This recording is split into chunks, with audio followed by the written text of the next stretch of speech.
দেখি আজ আমি কি চ্যালেঞ্জ পাই। কি আজকে আমাকে উচ্ছে দিয়ে মেকআপ করতে হবে?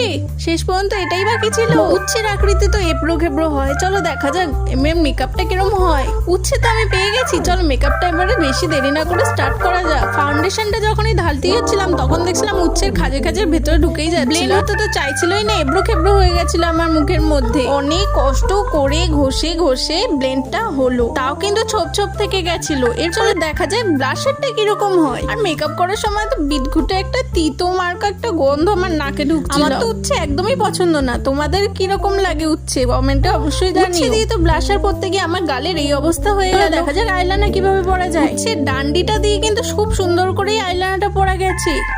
চলো এবার দেখা যাক লিপস্টিকটা কিরকম। লিপস্টিকটা উচ্ছে দিয়ে একদমই ভালোভাবে পরা গেল। আজকের মেকআপের মধ্যে আমার আইলাইনারটা সবথেকে ভালোভাবে পরা গেছে। উচ্ছে দিয়ে makeup challenge complete. Next challenge কিন্তু কমেন্টে অবশ্যই জানিও।